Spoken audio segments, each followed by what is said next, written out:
Honorable members of the Legislative Assembly, வணக்கம். உரையின் தமிழாக்கத்தை இப்போது தங்கள் முன்னாலே நான் படிக்கின்றேன்.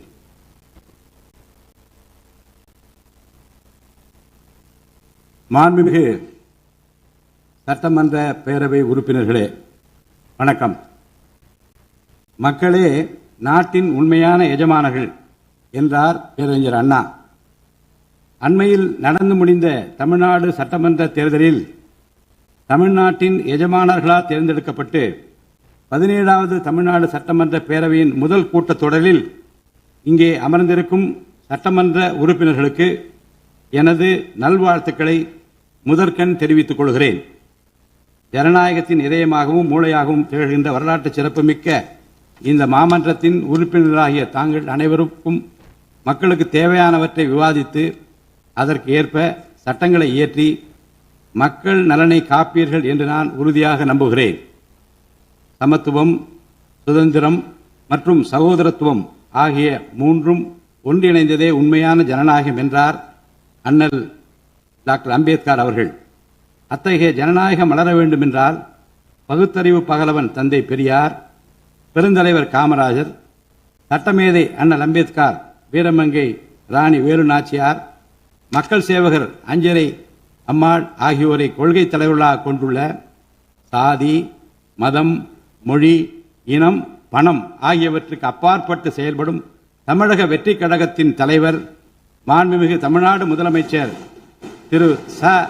ஜோசப் விஜய் அவர்களால் தான் முடியும் என்று முடிவெடுத்து தமிழக வெற்றி கழகத்தின் தலைமையிலான அரசினை ஆட்சி அதிகாரத்தில் தமிழ்நாட்டு மக்கள் அமர்த்தியுள்ளார்கள். மாற்றம் ஒன்றே மாறாதது என்பதற்கேற்ப தமிழ்நாட்டின் அரசியல் வரலாற்றில் இதுவரை நிகழ்ந்திராத ஒரு மாற்றம் அண்மையில் நடந்து முடிந்த தமிழ்நாடு சட்டமன்ற தேர்தலில் ஏற்பட்டிருக்கிறது. கட்சி தொடங்கிய 2 ஆண்டுகளில் மக்களின் பேராதரவுடன் தன்னந்தனியாக பல தடைக்கற்களை உடைத்தெறிந்து பணநாயகத்தை ஒழித்து ஜனநாயகத்தை நிலைநாட்டி ஆட்சியை பிடித்திருக்கிறார் சரித்திர நாயகர் மாண்புமிகு தமிழ்நாடு முதலமைச்சர் அவர்கள். மறுமலர்ச்சி என்பது மாண்புகளை மாய்த்திடும் நஞ்சு அல்ல, மாண்புகளை மாய்க்கும் நச்சு பூச்சிகளை அழித்திடும் முறை என்றார் பேரறிஞர் அண்ணா. பேரறிஞர் அண்ணா அவர்களின் பொன்மொழிக்கேற்ப தமிழ்நாட்டின் அரசியலில் ஒரு புதிய மறுமலர்ச்சியை, மகத்தான மாபெரும் விசில் புரட்சியை குறுகிய காலத்தில் ஏற்படுத்தி இமாலய சாதனை புரிந்திருக்கிறார் மாண்புமிகு முதலமைச்சர் அவர்கள். இந்திய நாடு சுதந்திரமடைந்த பிறகு தமிழ்நாட்டின் அரசியலில் 1967ஆம் ஆண்டு பேரறிஞர் அண்ணா அவர்களும் 1977ஆம் ஆண்டு புரட்சித் தலைவர் எம்ஜிஆர் அவர்களும் மாபெரும் புரட்சியை ஏற்படுத்தினார்கள். அந்த வரிசையில் 2026ஆம் ஆண்டு மாபெரும் சரித்திர புரட்சியை தன்னந்தனியாக ஏற்படுத்தி இருக்கிறார் மாண்புமிகு தமிழ்நாடு முதலமைச்சர் அவர்கள்.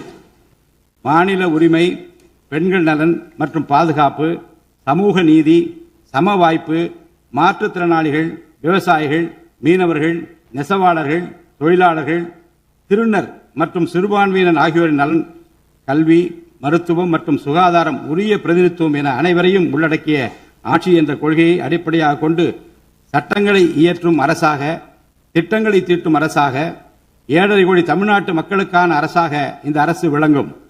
தமிழக வெற்றி கழகத்தின் கொள்கை தலைவர்களாக திகழும் பகுத்தறிவு பகலவன் தந்தை பெரியார், பெருந்தலைவர் காமராஜர், சட்டமேதை அண்ணல் அம்பேத்கர், ராணி வேலு நாச்சியார், மக்கள் சேவகர் அஞ்சலை அம்மாள் ஆகியோர் இன்று நம்முடன் இல்லை என்றாலும் அவர்கள் வகுத்து தந்த கொள்கைகளை கட்டிக்காத்து பேரறிஞர் அண்ணா மற்றும் புரட்சித் தலைவர் எம்ஜிஆர் அவர்களது வழியில் ஜனநாயகத்தின் மேன்மையை மேம்படுத்த தேவையான அனைத்து நடவடிக்கைகளையும் இந்த அரசு நடைமுறைப்படுத்தும். கூட்டணி ஆட்சி தத்துவத்தின் இலக்கணமாக திகழும் இந்த அரசு கடந்த 74 ஆண்டு காலமாக தமிழ்நாட்டின் அரசியல் வரலாற்றில் கண்டிராத ஆட்சியிலும் பங்கு, அதிகாரத்திலும் பங்கு என்பதை செய்து காட்டியுள்ளது. தமிழக வெற்றி கழக அரசு பொறுப்பேற்ற பின்னர் மாண்புமிகு முதலமைச்சர் திரு ச. ஜோசப் விஜய் அவர்கள் புதுதில்லியில் மாண்புமிகு இந்திய பிரதமர் திரு நரேந்திர மோடிஜி அவர்களை நேரில் சந்தித்து தமிழ்நாட்டின் நீண்டகால கோரிக்கைகளான வான்வழி அமைப்பு மையத்தை CABS கேப்ஸ் ஓசூரின் அருகில் நிறுவவும், மேகதாது அணை கட்ட கர்நாடக அரசு முயல்வதை தடுக்கவும், தமிழ்நாட்டு மீனவர்கள் இலங்கை அரசால் கைது செய்யப்படுவதை தடுத்து மீனவர்களையும் அவரது படகுகளையும் உடனே விடுவிப்பதற்கான நடவடிக்கைகள் அடங்கிய கோரிக்கை மனுவை அளித்து தமிழ்நாட்டுக்கு தேவையான நிதி உதவி உள்ளிட்ட அனைத்து உதவிகளையும் வழங்குமாறு கேட்டுக்கொண்டார். மேலும் ஒன்றிய அரசிடம் மாண்புமிகு முதலமைச்சர் அவர்கள் தமிழ்நாட்டிற்கு தேவையான நெடுஞ்சாலை மற்றும் உட்கட்டமைப்பு மேம்பாட்டிற்கான நிதி ஒதுக்கீடு, தேசிய முக்கியத்துவம் வாய்ந்த கல்வி நிறுவனங்களை தமிழ்நாட்டில் நிறுவுதல் மற்றும் ஓசூர், கோயம்புத்தூர் மற்றும் மதுரை நகரங்களுக்கு தேவையான மெட்ரோ ரயில் திட்டங்களுக்கு நிர்வாக ஒப்புதல் வழங்குதல் குறித்து கோரினார். நிதி ஆயோக்கின் 11வது ஆட்சி மன்ற குழு கூட்டத்தில் கலந்து கொண்ட மாண்புமிகு முதலமைச்சர் அவர்கள் இக்கோரிக்கைகளை நிறைவேற்ற மீண்டும் ஒருமுறை ஒன்றிய அரசிடம் வலியுறுத்தினார். இந்த கோரிக்கைகளை கனிவுடன் பரிசீலித்து ஒன்றிய அரசு தமிழ்நாட்டிற்கு தேவையான உதவிகளை செய்யும் என்று எதிர்பார்க்கப்படுகிறது. ஒன்றிய அரசுக்கு தமிழ்நாட்டு மக்கள் செலுத்தும் வரியிலிருந்து தமிழ்நாட்டிற்கு சேர வேண்டிய உரிய நிதி பகிர்வினை கோருவதற்கு தமிழ்நாடு சட்டமன்றத்தில் தீர்மானம் இயற்றப்படும். அவ்வாறு தீர்மானம் நிறைவேற்றுவதோடு நின்றுவிடாமல் உச்சநீதிமன்றம் வரை சென்று நிதி பகிர்வினை சட்ட ரீதியாக பெறுவதற்காக சட்ட வல்லுநர்கள் அடங்கிய சிறப்பு குழு அமைக்கப்படும்.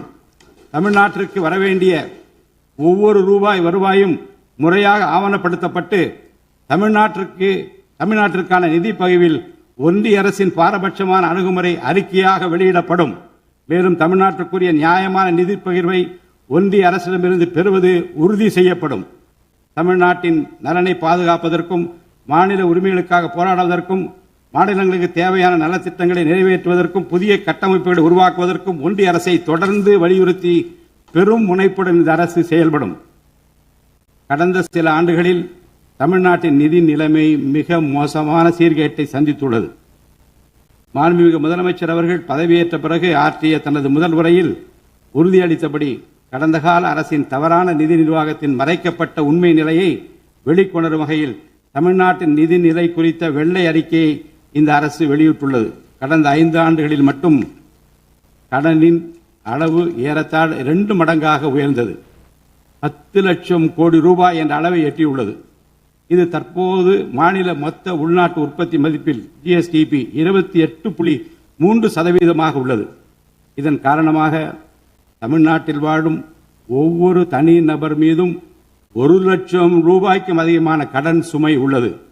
2024-25 நிதியாண்டில் 48,840 கோடி ரூபாயாக இருந்த மாநிலத்தின் வருவாய் பற்றாக்குறை 2025-26 நிதியாண்டில் 78,324 கோடி ரூபாயாக ஒரே ஆண்டில் உயர்ந்து மாநில மொத்த உள்நாட்டு உற்பத்தி மதிப்பில் ஜிஎஸ்டிபி 2.2% உள்ளது. மொத்த வருவாய் வரவுகளில் கிட்டத்தட்ட 23% வட்டி செலுத்துவதற்கே செலவிடப்படுகிறது. வருவாய் இழப்புகள் மற்றும் வரி வசூல் துறைகளில் நிலவும் திட்டமிட்ட ஊழல் காரணமாக 2021-22 நிதியாண்டில் மாநில மொத்த உள்நாட்டு உற்பத்தி மதிப்பில் 5.93% இருந்த வரி வருவாய் 2025-26 நிதியாண்டில் 5.45% குறைந்துள்ளது.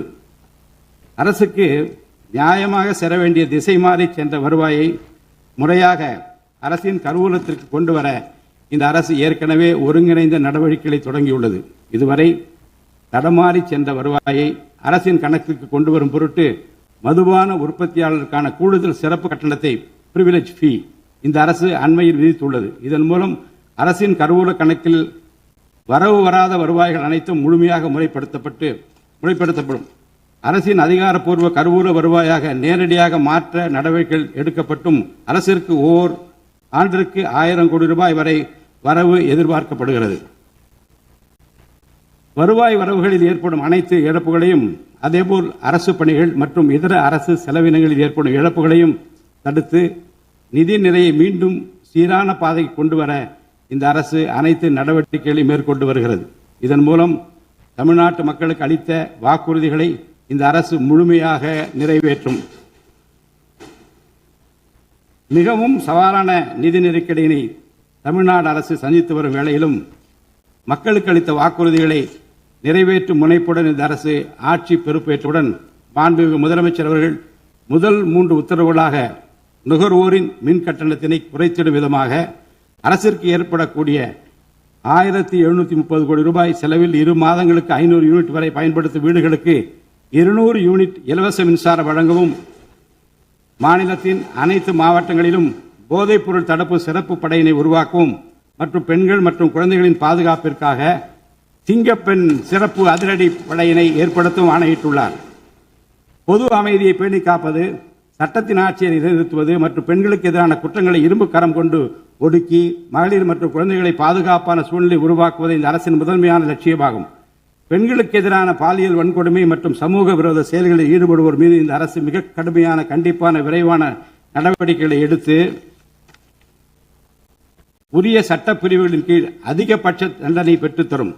பெண்கள் மற்றும் குழந்தைகளின் பாதுகாப்பினை உறுதி செய்யும் பொருட்டு உருவாக்கப்பட்ட சிங்கப்பெண் சிறப்பு அதிரடிப்படை 2545 புதிய பணியிடங்களுடன் 319 புதிய 4 சக்கர ரோந்து வாகனங்கள், 101 இருசக்கர வாகனங்கள் மற்றும் ட்ரோன்களுடன் 354 கோடி ரூபாய் நிதி ஒதுக்கீட்டில் இப்பணியினை மிக சிறப்பாக செய்து முடிக்கும்.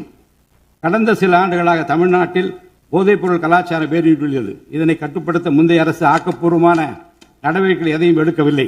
தமிழ்நாட்டின் சட்டம் ஒழுங்கு சீர்கேட்டிற்கு முதற் காரணம் மாநிலத்தின் பரவலாக கிடைக்கும் போதைப்பொருள் பழக்கம்தான். போதைப்பொருள் இல்லாத தமிழ்நாட்டை உருவாக்குவதில் இந்த அரசு முழு மூச்சுடன் செயல்படும். இதனை செயல்படுத்தும் விதமாக போதைப்பொருள் தடுப்பு சிறப்பு படை அனைத்து மாவட்டங்களில் உருவாக்க இந்த அரசு உத்தரவிட்டுள்ளது. போதைப்பொருள் நடமாட்டத்தை முற்றிலுமாக ஒழிக்க தேவையான அனைத்து நடவடிக்கைகளையும் இந்த அரசு எடுத்து வருகிறது. பொதுமக்களின் நலனில் பெரிதும் அக்கறை கொண்ட இந்த அரசு பொறுப்பேற்றவுடன் முதற்கட்டமாக வழிபாட்டு தலங்கள், கல்வி நிறுவனங்கள் மற்றும் பேருந்து நிலையங்களுக்கு அருகில் 500 மீட்டர் தொலைவில் அமைந்திருந்த 717 மதுபான சில்லறை விற்பனை கடைகள் மூடப்பட்டுள்ளன. கள்ளச்சாராய நடமாட்டம் மற்றும் சட்டவிரோத மது விற்பனையை முற்றிலும் ஒழிப்பதற்கும் இத்துறையில் முழுமையான கண்காணிப்பை ஏற்படுத்துவதற்கும் தேவையான கடுமையான விதிமுறைகள் உருவாக்கப்பட்டு நடைமுறைப்படுத்தப்படும். இதன் மூலமாக ஆயத்தீர்வை வசூல் மற்றும் மதுபான விநியோகத்தில் உள்ள முறைகேடுகள் தடுக்கப்பட்டு மாநிலத்தின் சமூக பொருளாதார சூழல் நல்வழிப்படுத்தப்படும். தமிழ்நாட்டில் கனிம வளத்துறையில் மலிந்து கிடக்கும் ஊழல் முறைகேடுகள் காரணமாக கனிம வளங்கள் மூலம் கிடைக்கும் வருவாயில் பெரும் அளவில் இழப்பு ஏற்பட்டுள்ளது. மாநிலத்தில் உள்ள கனிம வளங்களை திறம்படவும் சுற்றுச்சூழலுக்கு உகந்த வகையில் நீடித்த காலத்திற்கு பயன்படுத்துவதையும் இந்த அரசு உறுதி செய்யும். அரசின் கருவூலத்திற்கு வரவேண்டிய வருவாய் வேறு வழிகளில் திசை மாறி செல்வதை தடுத்து அது முறையாக வந்து சேருவதை உறுதி செய்வதற்காக முறையான ஒழுங்குமுறை மற்றும் அமலாக்கத்தின் மூலம் திட்டமிட்ட சட்டவிரோத கனிம தொழிலும் வரி ஏய்ப்பும் இரும்பு கரம் கொண்டு ஒடுக்கப்படுகின்றன. இந்த முயற்சிகளின் வாயிலாக கனிமங்கள் மூலமாக கிடைக்கும் வருவாயை இரட்டிப்பாக்க அரசு தீவிரமாக முயன்று வருகிறது.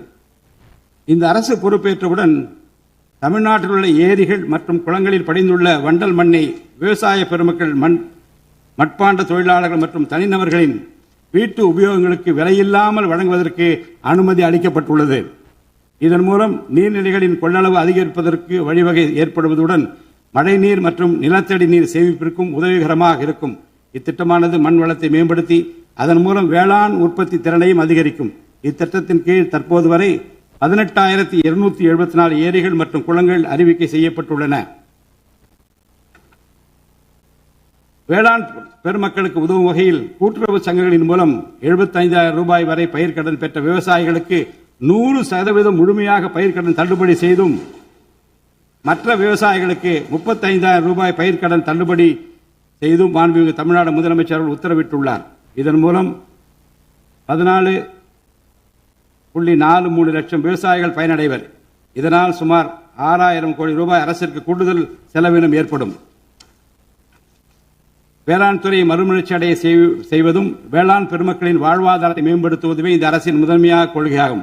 விவசாயிகளுக்கு வழங்கப்படும் உடனடி நிதி உதவிகள் மற்றும் கடன் தள்ளுபடிகள் மட்டுமின்றி முறையான நீர்ப்பாசன மேலாண்மை, நவீன விவசாய தொழில்நுட்பங்கள், குளிர்பதன கிடங்கு வசதிகளை மேம்படுத்துதல் மற்றும் விளைபொருட்களுக்கு உரிய லாபகரமான விலை கிடைப்பதை உறுதி செய்தல் போன்றவற்றின் மூலம் விவசாயிகளின் நலன்களை காக்கும் முதன்மை சக்தியாக இந்த அரசு செயல்படும். நிர்வாக அமைப்பில் மலிந்து கிடக்கும் ஊழலை வேரோடு அறுத்து நேர்மையான, வெளிப்படையான, தூய்மையான நிர்வாகத்தை மக்களுக்கு வழங்குவதில் இந்த அரசு உறுதியாக உள்ளது. இதற்கேற்ப அனைத்து துறை சார்ந்த கொள்முதல்கள் மற்றும் ஒப்பந்த புள்ளிகள் எவ்வித ஒளிவு மறைவுமின்றி கடுமையான கண்காணிப்பு வழிமுறைகளுக்கு உட்படுத்தப்படும். கடந்த காலங்களில் நிலவிய முறையற்ற நிதி பரிமாற்றங்களும் இடைத்தரகர்களின் தலையீடுகளும் முற்றிலுமாக ஒழிக்கப்படும். ஒவ்வொரு சமூகத்திற்கும் உரிய அளவிலான பிரதிநிதித்துவம் கிடைப்பதே உண்மையான சமூக நீதி என்பது இந்த அரசின் அடிப்படை கொள்கை. இந்த கொள்கை மற்றும் வாக்குறுதியை நிறைவேற்ற சாதிவாரி கணக்கெடுப்பினை மக்கள் தொகை கணக்கெடுப்புடன் இணைந்து விரைவாக முடிக்க நாம் ஒன்றிய அரசினை வலியுறுத்துவோம். ஒன்றிய அரசின் சாதிவாரி கணக்கெடுப்பு முடிந்த பின்னர் தமிழ்நாடு அரசு சமூக நீதி கணக்காய்வினை நடத்தும். 1968 ஆண்டில் பேரறிஞர் அண்ணா அவர்கள் முதலமைச்சராக இருந்தபோது மும்மொழி கொள்கை நீக்கப்பட வேண்டும், தமிழ் மற்றும் ஆங்கிலம் ஆகிய இருமொழிகள் மட்டுமே பயிற்றுவிக்கப்பட வேண்டும் என்ற தீர்மானம் தமிழ்நாடு சட்டமன்ற பேரவையில் நிறைவேற்றப்பட்டது. அன்று முதல் இன்று வரை தமிழ்நாட்டில் இருமொழி கொள்கையே கடைபிடிக்கப்பட்டு வருகிறது. இருமொழி கொள்கை என்பது தமிழ்நாட்டு மக்களால் ஏற்றுக்கொள்ளப்பட்ட ஒன்று என்ற சூழ்நிலையில் அதனையே இந்த அரசு தொடர்ந்து கடைபிடிக்கும். சென்னை உயர்நீதிமன்றம் மற்றும் சென்னை உயர்நீதிமன்ற மதுரை கிளையில் தமிழ் மொழியை வழக்காடு மொழியாக பயன்படுத்தவும் உச்ச நீதிமன்ற கிளையை சென்னையில் அமைக்கவும் ஒன்றிய அரசை இந்த அரசு வலியுறுத்தும். தேசிய கல்விக் கொள்கை 2020 இந்த அரசு கடுமையாக எதிர்க்கும். தேசிய கல்விக் கொள்கையின்படி மும்மொழி கொள்கையை கடைபிடித்தால்தான் அனைவருக்கும் கல்வி இயக்கம் திட்டத்தின் கீழ் தமிழ்நாட்டிற்கு நியாயமாக கிடைக்கப்பெற வேண்டிய 3458 கோடி ரூபாய் நிதியை விடுவிக்க முடியும் என்ற ஒன்றிய அரசின் நிலைப்பாடு ஏற்றுக்கொள்ளக்கூடியது அல்ல. இது மும்மொழி கொள்கையை தமிழ்நாட்டில் திணிப்பதற்கு சமமாகும். மும்மொழி கொள்கையை நிறைவேற்றினால்தான் நிதி ஒதுக்கீடு செய்யப்படும் என்ற நிலைப்பாட்டை ஒன்றிய அரசு மறுபரிசீலனை செய்து தமிழ்நாட்டுக்குரிய நிதியை உடனடியாக விடுவிக்க ஒன்றிய அரசை இந்த அரசு வலியுறுத்தும். அரசியலமைப்பு சட்டத்தின் கீழ் கல்வியானது பொதுப்பட்டியலில் இருப்பதன் காரணமாக நீட் தேர்வு, தேசிய கல்விக் கொள்கை திணிப்பு, மும்மொழி கொள்கை போன்ற பிரச்சனைகள் ஏற்படுகின்றன. எனவே கல்வியை பொது பட்டியலில் இருந்து மாநில பட்டியலுக்கு மாற்ற தேவையான அனைத்து முயற்சிகளையும் இந்த அரசு மேற்கொள்ளும்.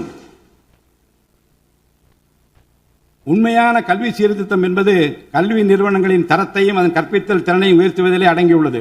இதற்கேற்ப மாநிலத்தின் பல்கலைக்கழகங்கள் மற்றும் உயர்கல்வி நிறுவனங்களில் நீண்ட காலமாக நிரப்பப்படாமல் உள்ள தேவையான உதவி பேராசிரியர் மற்றும் ஆசிரியர் காலி பணியிடங்களை தகுதி மற்றும் திறமையின் அடிப்படையில் வெளிப்படையான முறையில் நிரப்புவதற்கு இந்த அரசு போர்க்கால அடிப்படையில் நடவடிக்கை எடுக்கும். அது மட்டுமின்றி உயர்கல்வித்துறையில் பல்வேறு அடிப்படை சீர்திருத்தங்களை இந்த அரசு கொண்டு வரும். இதன் மூலம் உலகத்தரம் வாய்ந்த உயர்கல்வி தமிழ்நாடு மாணவர்களுக்கு கிடைக்கப்பெறும். தமிழ்நாட்டின் நெற்களஞ்சியமாக விளங்குவது காவிரி டெல்டா பகுதி. டெல்டா மாவட்டங்களின் பிரதான நீர் ஆதாரமான காவிரி நீரினையே டெல்டா பகுதி விவசாயிகள் நம்பியுள்ளனர். காவிரி நீரை பயன்படுத்துவதில் தமிழ்நாட்டிற்கு உள்ள உரிமை மிக பழமை வாய்ந்தது. நம்முடைய உரிமையை உச்சநீதிமன்றத்தில் நிலைநாட்டிய பின்பும் காவிரி நீரை பெறுவதற்கு ஒவ்வொரு ஆண்டும் போராட வேண்டிய நிலை இருக்கிறது. உரிய நீருக்கு பதிலாக உபரி நீர்தான் தமிழ்நாட்டிற்கு கர்நாடக அரசால் வழங்கப்படுகிறது. இந்த நிலையில் மேகதாது திட்டத்தை செயல்படுத்த கர்நாடக அரசு முயன்று வருகிறது. இந்த திட்டம் செயல்படுத்தப்பட்டால் விவசாயிகளின் வாழ்வாதாரம் பாதிக்கப்படுவதுடன் வேளாண் உற்பத்தியும் கடுமையாக பாதிப்படையும். இதனை தடுத்து நிறுத்தவும் தமிழ்நாட்டிற்கு நீரை உரிய காலத்தில் பெற்றுத்தரவும் தேவையான சட்ட நடவடிக்கைகளை இந்த அரசு எடுத்து வருகிறது. தமிழ்நாட்டு மீனவர்கள் தங்களின் வாழ்வாதாரம் மற்றும் பொருளாதார பாதுகாப்பை பாதிக்கும் பல்வேறு சவால்களை தொடர்ந்து எதிர்கொண்டு வருகின்றனர். பருவமழை, புயல் மற்றும் பிற இயற்கை பேரிடர்களால் ஏற்படும் பாதிப்புகளுக்கு அப்பாற்பட்டு பாக் வளைகுடா பகுதியில் தங்களின் பாரம்பரிய மீன்பிடி பகுதிகளில் மீன்பிடி தொழிலில் ஈடுபடும் மீனவர்கள் அடிக்கடி கடுமையான துன்பங்களை அனுபவித்து வருகின்றனர். அவர்கள் இலங்கை கடற்படை அதிகாரிகளால் கைது செய்யப்படுவதும் அவருடைய மீன்பிடி படகுகள் பறிமுதல் செய்யப்பட்டு நீண்ட காலம் பிடித்து வைக்கப்படுவதும் கணிசமான அளவில் அபராதங்கள் விதிக்கப்படுவதும் தொடர்ந்து நடைபெற்று வருகின்றன. இந்த நீண்டகால பிரச்சினைக்கு தீர்வு காண ஒன்றிய அரசு தொடர்ந்து வலியுறுத்தும். அதே நேரத்தில் மீனவர்களின் வாழ்வாதாரத்தையும் பொருளாதார நிலைத்தன்மையையும் வலுப்படுத்தும் பல்வேறு நடவடிக்கைகளையும் மேற்கொள்ளும். காலநிலை மாற்றத்தினை எதிர்கொள்வதிலும் தமிழ்நாட்டின் வனப்பரப்பு மற்றும் பசுமை பரப்பினை உயர்த்துவதிலும் சதுப்பு நில காடுகள், ஈரநிலங்கள், கடலோர பகுதிகள் என அனைத்து வகையான சூழலியல் முக்கியத்துவம் வாய்ந்த நிலப்பரப்புகளை பாதுகாப்பதிலும் இந்த அரசு உறுதியாக செயல்படும். நிலத்தடி நீர்மட்டத்தை உயர்த்தவும் மழை காலங்களில் வரும் நீரை சேமிக்கவும் ஏதுவாக ஏரிகள் மற்றும் குளங்கள் பராமரிப்பு திட்டம் ஒவ்வொரு ஆண்டும் செயல்படுத்தப்படும். மேலும் கடலுக்கு செல்கின்ற நீரை தடுக்கும் வகையிலும் மழை நீரினை சேமிக்கும் வகையிலும் தேவையான இடங்களில் தடுப்பணைகள் கட்ட நடவடிக்கைகள் மேற்கொள்ளப்படும். தென் மாவட்ட மக்களின் உயிர் நாடியாக விளங்குவது முல்லை பெரியாறு அணையாகும். முல்லை பெரியாறு அணை நீர்மட்டத்தை 142 அடி வரை உயர்த்திக் கொள்ள உச்சநீதிமன்றம் 2014ஆம் ஆண்டு ஆணையிட்டதோடு அணையை வலுப்படுத்திய பின் அணையின் நீர்மட்டத்தை 152 அடி வரை உயர்த்திக் கொள்ளலாம் என்றும் அறிவுறுத்தியிருக்கிறது. ஆனால் அணையை வலுப்படுத்தும் பணிகளை மேற்கொள்ள தொடர்ந்து அனுமதி மறுத்து வரும் கேரள அரசானது அதற்கு மாறாக புதிய அணையை கட்ட வேண்டும் என்ற கோரிக்கையை தொடர்ந்து வலியுறுத்தி வருகிறது. கேரள அரசின் புதிய அணை கட்டும் முயற்சியை தடுக்கவும், முல்லை பெரியார் அணைப்பகுதியில் பழுதுபார்க்கும் பணிகளை மேற்கொள்ளவும், அணையின் நீர்மட்டத்தினை உயர்த்தவும் உறுதியான நடவடிக்கைகளை இந்த அரசு எடுக்கும். நதிநீர் இணைப்பு திட்டத்தை செயல்படுத்தும் விதமாக முதற்கட்டமாக தமிழ்நாட்டில் உள்ள நதிகளை இணைக்கவும், அதனைத் தொடர்ந்து ஒன்றிய அரசிடம் வலியுறுத்தி தென் மாநிலங்களில் உள்ள நதிகளை இணைக்கவும் இந்த அரசு தீவிரமாக முயற்சி மேற்கொள்ளும். கீழடி, ஆதிச்சநல்லூர், கொடுமணல், மயிலாடும்பாறை, சிவகலை, அழகன்குளம், அரிக்கமேடு, சல்வன்குப்பம் மற்றும் பூம்புகார் ஆகிய தலங்களில் தொடர்ந்து தொல்லியல் துறை ஆராய்ச்சி மேற்கொள்ளவும், கீழடி, ஆதிச்சநல்லூர் ஆகிய இரு தலங்களுக்கு யுனெஸ்கோவின் உலக பாரம்பரிய சின்னம் என்ற அங்கீகாரத்தை கிடைக்கவும், இத்தலங்களுக்கு பள்ளி மாணவர்களை கல்வி சுற்றுலா அழைத்துச் செல்லவும் இந்த அரசு வழிவகை செய்யும். மேலும் ஆதிச்சநல்லூர், கொடுமணல், கங்கை கொண்ட சோழபுரம் ஆகிய பண்பாட்டு தலங்களில் மிக மெய்மை மற்றும் மெய்நிகர் தோற்றம், ஆக்மெண்டட் ரியாலிட்டி, வர்ச்சுவல் ரியாலிட்டி ஆகிய தொழில்நுட்பங்களின் மூலம் சுற்றுலா பயணிகளுக்கு தமிழர் நாகரிகம் மீட்டுருவாக்கம் செய்யப்பட்டு அதன் அனுபவம் வழங்கப்படும். இவற்றுடன் இணைந்து மாநிலத்தின் இயற்கை வளங்களையும் சுற்றுச்சூழல் சமநிலையையும் பேணி காக்கும் வகையில் ஒரு விரிவான நிலையான சுற்றுலா கொள்கை, சஸ்டைனபிள் டூரிசம் பாலிசி வகுக்கப்படும். சுற்றுச்சூழல் பாதுகாப்போடு உட்கமைப்பை மேம்படுத்தி தமிழ்நாட்டை உலகளாவிய பாரம்பரிய மற்றும் சூழல்சார் சுற்றுலா தலமாக இந்த அரசு மாற்றும். வரும் 2036ஆம் ஆண்டிற்குள் தமிழ்நாட்டை $15 டிரில்லியன் பொருளாதாரம் கொண்ட மாநிலமாக உருவாக்கிட வேண்டும் என்ற மாண்புமிகு முதலமைச்சர் அவர்களின் இலக்குடன் தொழில்கள் வளர வேண்டும், தொழிலாளர்கள் வாழ வேண்டும் என்ற கொள்கையில் இந்த அரசு உறுதியாக உள்ளது. தமிழ்நாட்டில் தொழில் வளர்ச்சியை மேம்படுத்தும் வகையில் தொழில் நிறுவனங்கள் தொடங்குவதற்கான நடைமுறைகள் எளிமைப்படுத்தப்படும். இதன்படி குறு, சிறு மற்றும் நடுத்தர தொழில்கள் தொடங்க தேவையான அனுமதியினை ஒற்றைச்சாளர முறையில் விரைவாக வழங்குவதற்கான நடவடிக்கைகளை இந்த அரசு எடுக்கும். இதன் மூலம் தமிழ்நாடு தொழில் வளர்ச்சி அடைவதோடு லட்சக்கணக்கான வேலை வாய்ப்புகள் உருவாக்கப்படும். மாநிலத்தின் பொருளாதார நிலைத்தன்மையையும் தொழில்துறை வளர்ச்சியையும் ஊக்குவிக்கும் நோக்குடன் முந்தைய தொழில் கொள்கைகளின் தொடர்ச்சியை பேணுவதோடு தற்கால மற்றும் வருங்கால தேவைகளை கருத்தில் கொண்டு ஒரு புதிய தொழில் கொள்கையை இந்த அரசு வகுத்து உள்நாட்டு மற்றும் உலகளாவிய நிறுவனங்கள் தமிழ்நாட்டில் தங்களது முதலீடுகளை மேற்கொள்வதற்கான சிறப்பு ஊக்கத்தொகை திட்டங்களை இந்த அரசு செயல்படுத்தும். அனைத்து துறைகளுக்கும் பொருந்தக்கூடிய வகையில் ஒற்றைச்சாளர முறை, சிங்கிள் விண்டோ சிஸ்டம் முழுமையான டிஜிட்டல் தளமாக மேம்படுத்தி எவ்வித நிர்வாக தாமதமுமின்றி அனைத்து அனுமதிகளையும் விரைந்து வழங்கி தொழில் தொடங்குவதை எளிதாக்கும். ஈஸ் ஆஃப் டூயிங் பிசினஸ் சூழலை இந்த அரசு மேம்படுத்தும். பன்னாட்டு நிறுவனங்களின் முதலீடுகளை ஈர்க்கும் வகையில் தமிழ்நாடு முதலீட்டாளர் ஊக்குவிப்பு ஆணையம் ஒன்று தலைமைச் செயலாளர் தலைமையில் ஏற்படுத்தப்படும். இந்த ஆணையத்தின் மூலம் 200 கோடி ரூபாய்க்கும் அதிகமாக முதலீடு செய்யும் நிறுவனங்கள் அல்லது 5000 பேருக்கு வேலைவாய்ப்பு வழங்கும் நிறுவனங்களுக்கு விரைந்து தொழில் தொடங்க அனுமதி அளிக்க நடவடிக்கை எடுக்கப்படும். வறுமையில்லா தமிழ்நாட்டை உருவாக்குவது இந்த அரசின் முதன்மையான குறிக்கோள். வறுமையை முற்றிலும் ஒழிக்கும் வகையில் தமிழ்நாட்டில் உள்ள ஏழை குடும்பங்கள் கண்டறியப்பட்டு அவர்களுக்கு அரசின் நலத்திட்டங்கள் சென்றடைவதை உறுதி செய்வதுடன் அவர்களின் வாழ்வாதாரத்தை மேம்படுத்தவும் அவர்கள் சுய தொழில் செய்வதற்கான வாய்ப்புகளையும் வசதிகளையும் இந்த அரசு ஏற்படுத்தி தரும். இந்தியாவில் நகரமயமாதல் முன்னோடிய மாநிலமாக தமிழ்நாடு விளங்குகிறது. வரும் 2031ஆம் ஆண்டிற்குள் நகர்ப்புற சிறப்பிற்கான இந்தியாவின் முன்மாதிரி மாநிலமாக தமிழ்நாடு திகழும். தமிழ்நாட்டில் உள்ள ஒவ்வொரு மாநகராட்சி, நகராட்சி மற்றும் பேரூராட்சியும் தங்களது குடிமக்களுக்கு உயர்தர வாழ்க்கையை உறுதி செய்யும் வகையில் தூய்மையான குடிநீர் விநியோகம், நவீன நகர்ப்புற கட்டமைப்பு, பசுமையான மற்றும் தூய்மையான சூழல், டிஜிட்டல் நிர்வாகம் மற்றும் நிலையான பொருளாதார வாய்ப்புகளை அடுத்த 5 ஆண்டுகளில் வழங்கும். அரசு துறைகளில் உள்ள காலி பணியிடங்களை நிரப்ப குறித்த நேரத்தில் எவ்வித ஒளிவு மறைவுமின்றி தேர்வாணையங்கள் மூலம் தேர்வுகள் நடத்தப்பட்டு முறைப்படி காலி பணியிடங்கள் நிரப்பப்படும். இதன் மூலம் ஆயிரக்கணக்கான இளைஞர்களின் அரசு பணி கனவு மெய்ப்படும். செயற்கை நுண்ணறிவிற்கு தனி கவனம் செலுத்த வேண்டியதன் அவசியத்தை கருத்தில் கொண்டு இந்த அரசு தகவல் தொழில்நுட்பவியல் மற்றும் டிஜிட்டல் சேவைகள் துறையின் வரம்பை செயற்கை நுண்ணறிவையும் உள்ளடக்கும் வகையில் விரிவுபடுத்தியுள்ளது. அரசு துறைகளின் செயல்திறனை மேம்படுத்தவும் பொதுமக்களுக்கு சிறந்த மின் ஆளுமை கவர்னன்ஸ் சேவைகளை வழங்கவும் இத்துறை செயற்கை நுண்ணறிவு கருவிகளை பயன்படுத்த துணை புரியும். தமிழ்நாடு அரசு சமூக நீதியை காப்பதில் உறுதியுடன் இருந்து தமிழ்நாட்டின் 69% இடஒதுக்கீட்டை பாதுகாப்பதற்கான அனைத்து முயற்சிகளை மேற்கொண்டு வருகிறது. மேலும் சிறுபான்மையினரின் அரணாக திகழும் அரசு சிறுபான்மையினரின் முன்னேற்றத்திற்கும் அவர்களின் உரிமைகளை நிலைநாட்டவும் என்றும் உறுதுணையாக இருக்கும். இந்த அரசு ஒரு உண்மையான மதசார்பற்ற சமூக நீதி அரசாக திகழும் என்பதில் எனக்கு ஐயமில்லை. ஆதி திராவிடர் மற்றும் பழங்குடியினருக்கான உயர்தர பள்ளிக்கல்வி, உலகின் தலைசிறந்த பல்கலைக்கழகங்கள் உயர்கல்வி, வேலைவாய்ப்பு மற்றும் சுய தொழில் வாய்ப்புகள், வீடு மற்றும் உட்கட்டமைப்பு வசதிகள், திறன் மேம்பாடு, பொருளாதார மற்றும் வாழ்வாதார மேம்பாடு என அனைத்து வகையிலும் ஆதி திராவிடர் மற்றும் பழங்குடியின மக்களின் சமூக நீதியினை நிலைநாட்டும் அரசாக இந்த அரசு திகழும். மாற்றுத்திறனாளிகளின் நலனை பேணி பாதுகாக்க இந்த அரசு உறுதி பூண்டுள்ளது. மாற்றுத்திறனாளிகளின் உரிமைகள், சமத்துவம் மற்றும் சமூக பாதுகாப்பினை உறுதி செய்யும் முன்னணி மாநிலமாக தமிழ்நாடு அரசு திகழும்.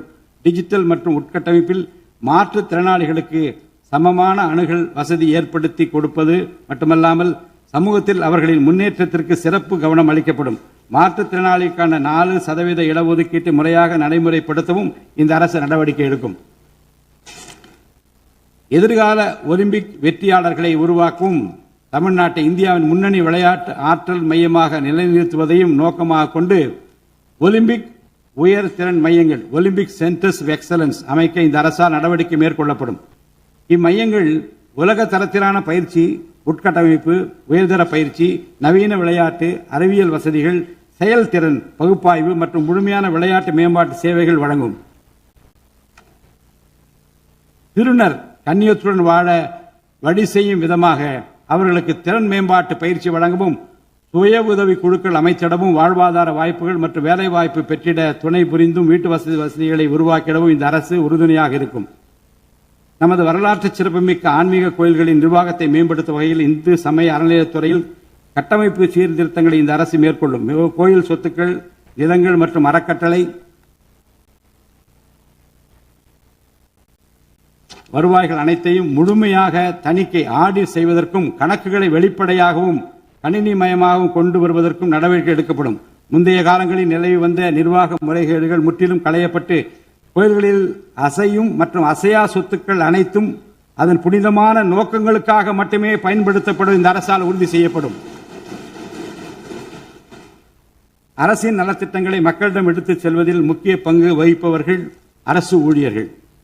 இளைய சமுதாயத்தை நல்வழிப்படுத்துவதில் முக்கிய பங்கு வகிப்பவர்கள் ஆசிரியர்கள். அரசு ஊழியர்கள், ஆசிரியர்கள் மற்றும் ஓய்வூதியதாரர்களின் நலன்களை தொடர்ந்து பாதுகாக்கப்படும். அவர்களுக்கான மருத்துவ காப்பீட்டு திட்டங்கள் மேலும் செம்மைப்படுத்தப்படும். தமிழ்நாட்டின் வளர்ச்சியினை மேலும் ஊக்குவித்துவிடவும், மக்களின் வாழ்வாதாரத்தினை மேம்படுத்திடவும் அனைத்து துறைகளையும் உள்ளடக்கிய வெற்றி தமிழகம் தொலைநோக்கு திட்டங்கள் அடுத்த 5 ஆண்டுகளில் இவ்வரசு செயல்படுத்தும். தமிழ் அடையாளம் மற்றும் பெருமை, கண்ணியமான வாழ்வு மற்றும் சமூக பாதுகாப்பு, மகளிர் நலன், இளைஞர் நலன், விவசாயிகள், விவசாய கூலி தொழிலாளர்கள் மற்றும் மீனவர் நலன், உலகத்தரம் வாய்ந்த கல்வி, வளமான தமிழ்நாடு, சிறந்த மருத்துவம் மற்றும் சுற்றுச்சூழல், உலகத்தரமான கட்டமைப்பு மற்றும் மக்கள் நல அரசு, நேர்மையான மற்றும் வெளிப்படையான நிர்வாகம் என 10 தூண்களை உள்ளடக்கிய வளர்ச்சி பாதையாக இது இருக்கும். எத்தனை தடைகள் வந்தாலும் அனைத்தையும் தகர்த்தெறிந்து ஊழலற்ற நேர்மையான நிர்வாகத்தை தந்து அதன் மூலம் பொருளாதார மறுமலர்ச்சியை ஏற்படுத்திட இந்த அரசு உறுதி பூண்டுள்ளது. அரசின் நலத்திட்டங்கள் அனைத்து பிரிவினரையும் சென்றடைய இந்த அரசு செயலாற்றும். இந்த அரசால் அறிவிக்கப்பட்ட வாக்குறுதிகள் அனைத்தும் மாநிலத்தின் நிதி நிலையை சீரமைத்து வருங்காலங்களில் ஒவ்வொன்றாக நிறைவேற்றப்படும். தமிழ்நாட்டு மக்கள் மிகுந்த எதிர்பார்ப்புக்கிடையில் படைபலம், பணபலம், அதிகார பலத்தை மீறி மாண்புமிகு முதலமைச்சர் திரு ஜோசப் விஜய் அவர்களின் தலைமையிலான இந்த அரசை தேர்ந்தெடுத்திருக்கிறார்கள். இம்மக்களின் எதிர்பார்ப்புகளை நிறைவேற்ற வேண்டியது இந்த அரசின் கடமை. இந்த கடமையை நிறைவேற்ற சட்டமன்ற உறுப்பினராகிய நீங்கள் எல்லாம் இந்த அரசுக்கு ஒத்துழைப்பு அளிப்பீர்கள் என்று நம்புகிறேன். இந்த மாமன்றத்தில் நடைபெறும் விவாதங்களில் கலந்து கொண்டு அரசுக்கு ஆக்கப்பூர்வமான ஆலோசனைகளை வழங்குவீர்கள் என்பது எனக்கு ஐயமில்லை. பிறப்புக்கும் எல்லா உயிருக்கும் என்ற வள்ளுவரின் வாக்கிற்கு ஏற்றார் போல அனைவருக்குமான அரசாக, மக்களுக்கான அரசாக, வெறுப்பு வெறுப்பின்றி நேர்மையாக, வெளிப்படையாக, ஒளிவு மறைவின்றி இந்த அரசு செயல்படும். தமிழ்நாட்டை இந்தியாவிலேயே தலைசிறந்த மாநிலமாக உருவாக்கி காட்டுவோம். மற்ற மாநிலங்களுக்கு முன்மாதிரியாக தமிழ்நாடு விளங்க பாடுபடுவோம். அரசின் இந்த முயற்சிக்கு சட்டமன்ற உறுப்பினர்கள் அனைவரும் முழு ஒத்துழைப்பு நல்க வேண்டும் என்று கேட்டு எனது உரையை நிறைவு செய்கிறேன். நன்றி, வணக்கம்.